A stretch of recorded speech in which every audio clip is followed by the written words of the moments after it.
Generating traffic and sales can be a challenge for online merchants. But selling on the Walmart Marketplace puts your products in front of millions of customers who shop on Walmart.com. And right now, sellers who join Walmart Marketplace can save up to 50% on referral and fulfillment fees for the first 90 days. So get started today. Head over to marketplace.walmart.com/savings. That's marketplace.walmart.com/savings. Welcome to E-Commerce Conversations, a podcast by Practical E-Commerce. Welcome to E-Commerce Conversations by Practical E-Commerce. My name is Kerry Murdoch. The increasing dominance of Amazon has many merchants scratching their heads, wondering how exactly to work with that company and how that company will impact their own businesses. There is no one more qualified to address those concerns than our guest today. He's James Thompson, a former Amazon executive and now the co-founder of a conference to assist Amazon sellers.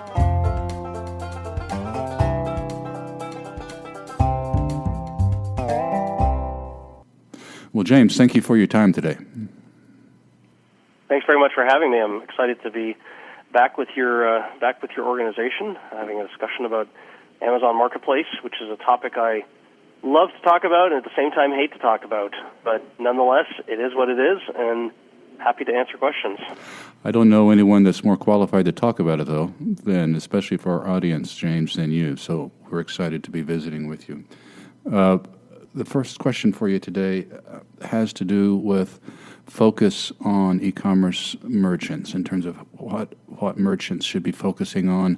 As you know, our listeners, by and large, are merchants that have their own websites, and they put a lot of effort into those e-commerce sites. Some of them sell on Amazon, some of them don't. So putting on your consulting hat, what would you tell a merchant? What should a merchant's strategy be? If he has a website going, he's selling products, he or she's selling products, how should he approach Amazon if he doesn't work with Amazon already? So it's a very interesting question, and I think to answer it, we have to separate out different types of merchants. Let's look at the merchant who is a straight reseller of someone else's products, and then we'll talk about the merchant who has his or her own private label products. I think there's a very important distinction between these two. We'll start with the easier case. If you are a reseller of someone else's brand, you sell product that you don't make yourself, you're buying it from a distributor or from a manufacturer, or possibly you're even a gray market seller, but you're not actually selling someone else's product. Unless that brand is not selling on Amazon also at this time, then the likelihood of you being able to attract customers to come to your site versus those same customers going to Amazon to find the same products, it's getting harder and harder to drive traffic to something other than Amazon if the products already exist on Amazon. And the reason this is happening is Amazon bids very aggressively on PPC on Google, and because they have so much traffic to their overall site, their product listings of a particular brand are likely going to show up much higher in pay-per-click or SEO than a merchant might be able to do with its own website. So as Amazon continues to be the behemoth and get to be even bigger and bigger here in the U.S., a merchant with its own website reselling someone else's products is going to have a very tough time getting at least its fair share of traffic to its own website to get customers interested in its product. The other issue happening is that you've got the power of Amazon's FBA program, their Fulfillment by Amazon program. And whether a merchant is able to offer free shipping or overnight shipping or some kind of shipping that is comparable to Amazon's FBA promises, at the end of the day, we've already got 60 million plus customers today who are Prime customers, and that number continues to grow. So for a merchant to be able to compete, not just on price, but also on the delivery promise that Prime offers today, that's continuing to make life very difficult for a merchant with its own website. Now, let's talk for a minute about the merchant that's selling its own private label brand. So they don't have other sites where the product's being sold. The product's not already being sold on Amazon, but rather just being sold on its own website. So this model works fine as long as the merchant's happy with the amount of traffic and the amount of sales that it's getting on its own website. If the merchant is looking to continue to grow its business 30, 40, 50, 100% year over year, that's likely going to involve making very significant investments in pay-per-click and looking for ways to drive traffic to the website, possibly through social media outlets like Facebook. But there's a lot of work needed to drive the traffic to the website. Unless the merchant has a brand that showed up on Oprah or showed up on some big TV show and now everybody's talking about it, it's going to be difficult for that brand to get the visibility that it needs when it's competing with very large marketplaces like Amazon. So what I often see is a brand will launch itself on its own website. Let's say, for example, a Kickstarter brand. They've got a brand, they start selling it, it's on their website, they get some initial traction from people who have heard about the product through whatever means the brand has made available. But then, as the brand says, well, my sales are starting to stagnate, how do I take it to the next level? To take it to the next level, you got to spend a lot of money on advertising, or you've got to find some other way to get a lot more customers looking at your product. And for many brands, what they end up doing is making that difficult decision that they're going to start selling the product on Amazon. Now, the good news is if you sell on Amazon, you don't have to sell to Amazon. You can be the seller of record on Amazon and continue to get sales and continue to get retail margins minus the fees you pay Amazon. But the reality is you're going to get a couple 100 million customers that otherwise weren't seeing your product on your website. So there is a trade-off there. To what extent are you prepared to let Amazon get a sales commission for help make the sale on their site? But at the same time, you're buying access to a couple 100 million customers that you would never be able to afford to get access to if you were trying to do it through your own website. To take that example a step farther, James, so if a merchant in one of those two, say a merchant that has its own niche product, perhaps manufactures its own product the way you described it there, so they're contemplating perhaps their own Amazon, they want to take their Amazon sales to a next level, or they're contemplating moving to Amazon. What are some of the obstacles that they're going to encounter that perhaps they're not aware of now? So there's a few big ones that I think about. The first one is if you're going to sell on Amazon as a seller, for all intents and purposes, unless you happen to sell hugely oversized products, if you sell standard-sized products, you basically have to use Amazon's Fulfillment by Amazon program. You have to use their FBA program, meaning you're going to ship product in bulk into Amazon's fulfillment centers, and Amazon's going to do the individual order fulfillment. That's great in terms of allowing you to be able to scale the order fulfillment process in the sense that you don't have to staff up during busy times of the year because Amazon will take care of that. But there are some challenges with using FBA, and the big one for most brands is that when you use FBA, you trigger sales tax nexus in all of the states where Amazon has fulfillment centers. Now, I'm not a tax expert, but I work with brands that have to face this issue every day. And for most brands, when they start selling product through FBA, they could end up with well north of 20 different states where today they don't otherwise have a physical presence in that state, but because Amazon is placing their FBA inventory in fulfillment centers in those states, that triggers tax nexus. Here's the scary thing about tax nexus. If you trigger tax nexus on Amazon and your seller account is the same legal structure, let's say the same LLC as your own website business, you now have transferable to sales tax nexus, which means the tax nexus you generated through your Amazon business now applies to the sales on your own website. So unless you're also collecting sales tax for those same states into which you ship product from your own website, you've got a liability there that you haven't figured out how to address. So sales tax nexus is a scary issue that sellers need to think about if they're going to start selling on Amazon through FBA. But the risks are completely manageable if you get registered in the appropriate states and you make sure that you remit the taxes appropriately. Now, sales tax nexus is hardly the only issue to think about with Amazon. The other big, ugly issue is the fact that there's an incredible amount of competition on Amazon. So while you may have a product that solves a certain problem for customers, chances are there are lots of other good alternatives on Amazon, other people selling products that are also trying to solve the same problem. So although your product may have a loyal following off of Amazon, on Amazon, the number of customers trying to solve those same problems, the number of customers trying to have those same problems solved is going to be significant, and they're looking for solutions. You're brand new to the site. You're going to have to build up traction, get traffic, get eyeballs looking at your product versus other types of products that might also be relevant to solving those same problems for customers. So you're going to have to do advertising. You're going to have to optimize your listings. You're going to have to do a lot of things that you might have been able to get away with on your own website, but on Amazon, you've got to be doing all the best practices to make sure your products surface and customers see it. The product pages look good, and people make that decision to add the product to their shopping cart. The other thing I do want to mention about Amazon that's a little bit strange for a lot of small business owners, there's a lot of irrational seller behavior on Amazon. Sellers that don't understand their cost structures and companies selling product that actually loses them money.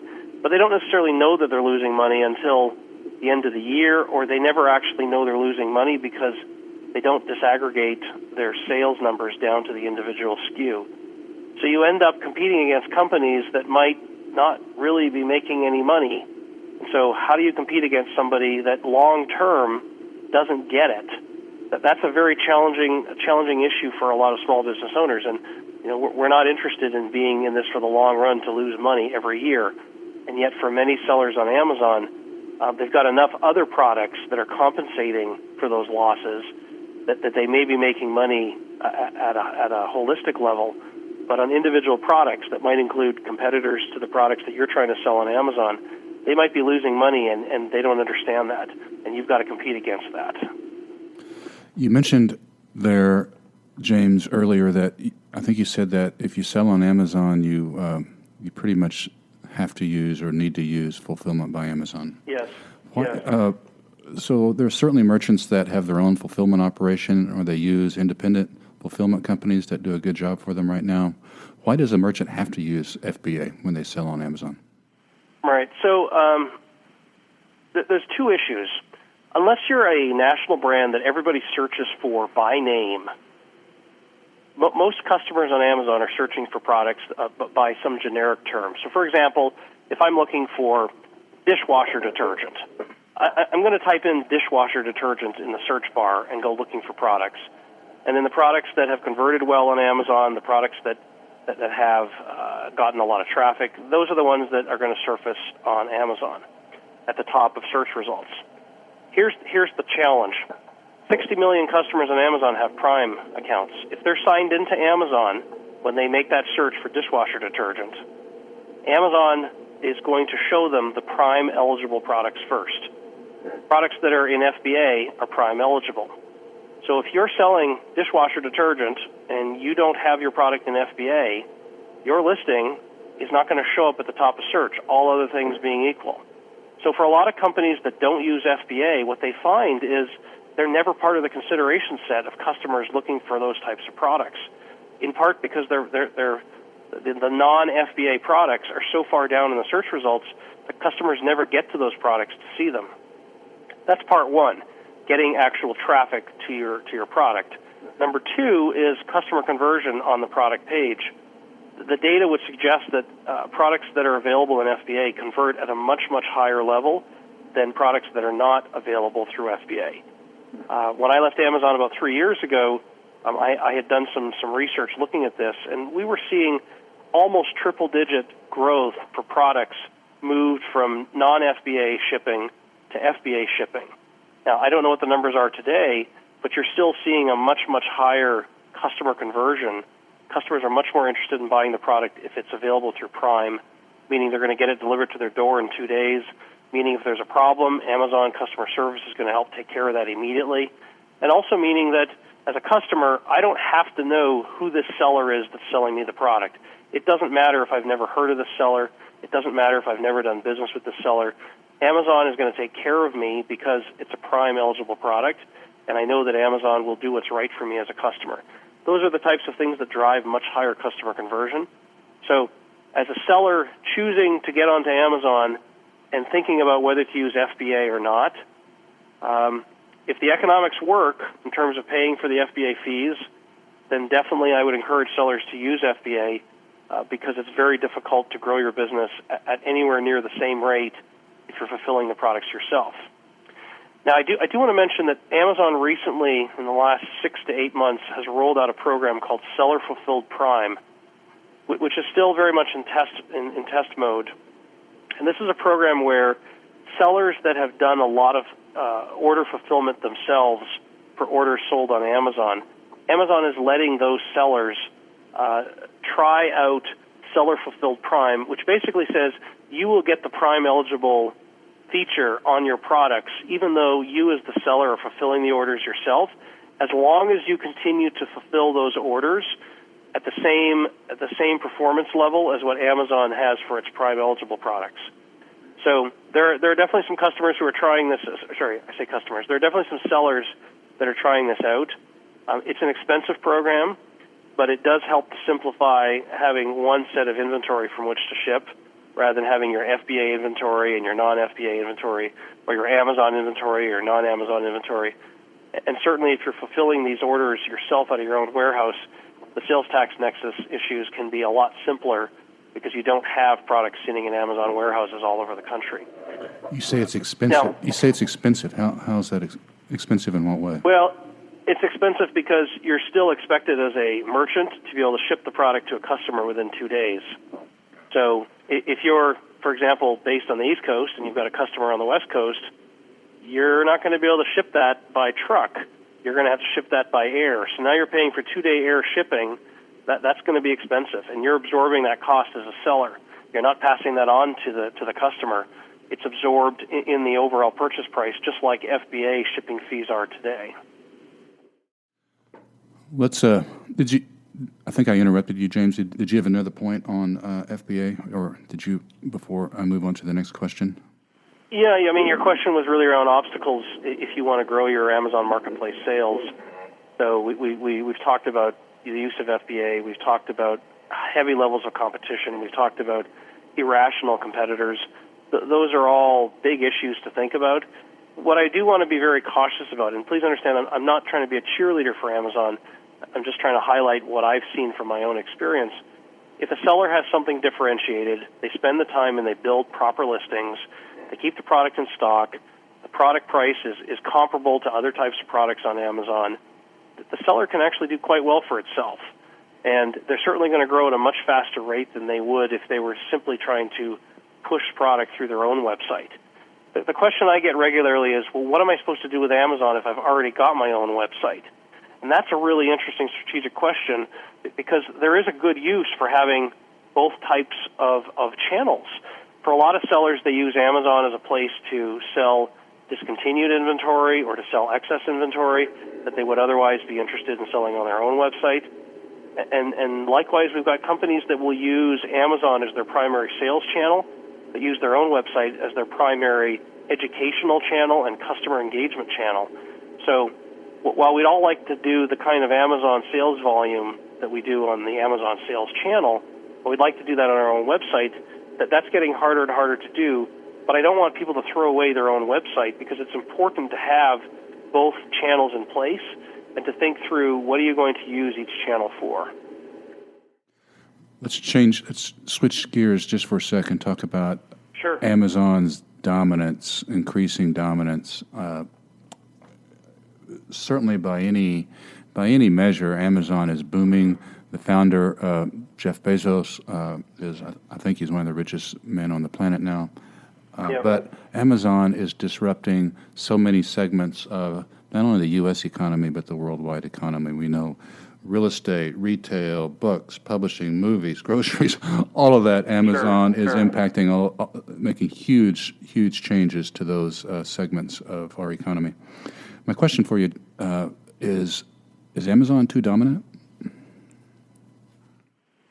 So a different way of framing this problem is, what is Amazon doing for customers? Are they providing a better experience for customers in all of these different industries? Are they creating more selection, cheaper prices, faster delivery, higher quality content? Amazon believes that it's doing those things. And so while they may be going into certain industries and identifying that there's a lot of inefficiencies and figuring out ways to reduce those inefficiencies, the more inefficiencies they can reduce within an industry, hopefully the better experience they create for customers. Now, for the companies that are in those industries, yeah, they're bleeding when Amazon walks in, and it doesn't look pretty.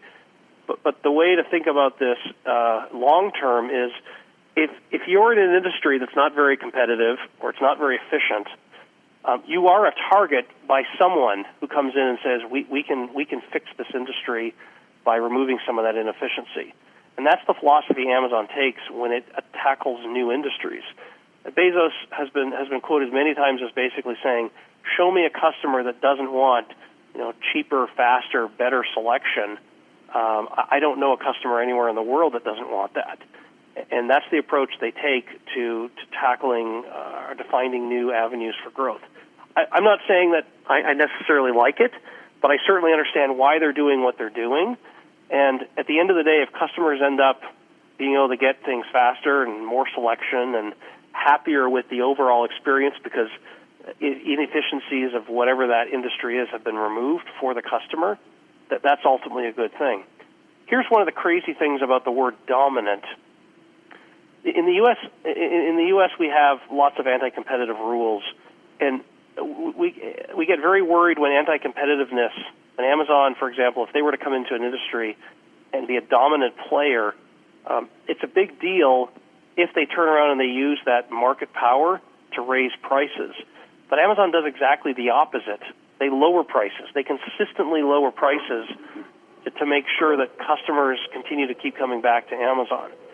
So it's kind of a weird situation where Amazon is a major player, but they're using their market power not to raise prices, but to be involved in more and more parts of every customer's wallet. So will Amazon be here to stay and be part of more and more parts of our lives? Yes, I expect they will be. Will it mean lower prices for customers? Yes, it will be. Will it create better situations for other companies that are in these industries?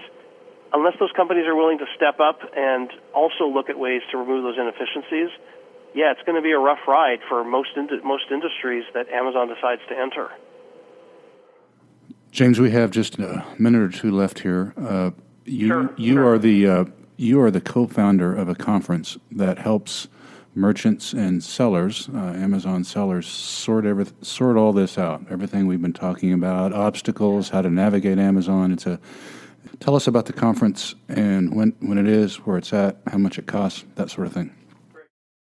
So my business colleague and I, we founded a conference called Prosper Show, prospershow.com. It is a continuing education conference for Amazon sellers, and it's specifically designed around how do you help sellers understand what the key issues are so that they can become better informed around what solutions are out there to help them improve their business. I have unfortunately been to a lot of conferences where I feel like everything is a sales pitch, and that doesn't really help me understand what I don't know in order to make me a better informed consumer. We've taken the very, very different approach, which is help educate folks, help have open discussions around what the issues are, and then people can make decisions around whether they want to solve a problem themselves or go externally and work with a solution provider or service provider. So our conference runs March 22nd, 23rd this coming year, and a few weeks from now. We're at the Las Vegas Convention Center. We have co-located with the ASD conference, which is a very, very large sourcing conference, in part to help our attendees be able to basically do two things at once, not only come and get high-quality education to help grow their Amazon business, but also to meet sourcing companies, manufacturing plants, organizations that can help these sellers to gain access to more product at lower prices. So we're at the Las Vegas Convention Center, March 22nd, 23rd. We've got a handful of workshops the day before for folks that want to come in and take advanced content to accelerate their businesses in specific areas. We currently have ticket pricing, lower price ticketing through the end of January. Beginning February 1st, our prices go up. We're at $699 per person right now. That includes a number of meals, networking events, and video recordings of all of the show on March 22nd and 23rd. And we look forward to having a very large group of people coming to listen to more than a dozen ex-Amazon business leaders and about 30 industry experts on a variety of topics that we've identified as being the key issues that are most affecting and most hurting Amazon sellers today. Anything else before we sign off? Kerry, it's one of those situations where Amazon is here to stay. We've all got to figure out, how does Amazon play into our businesses as sellers, as brands, as manufacturers. It's a very challenging time to stay on top of all the changes that happen, and Amazon continues to evolve. We hope that we'll see a number of the listeners out at the conference in March, so that we can all continue to have open discussions and find better ways to help each other grow. Okay. Well, for purposes of our listeners, I've been visiting with James Thompson. James is a former Amazon executive, and he's the co-founder of the Prosper Show, as he just mentioned. That's at prospershow.com. That's coming up in March in Las Vegas. And James Thompson, we want to thank you, sir, for your time today. Thanks very much, Kerry.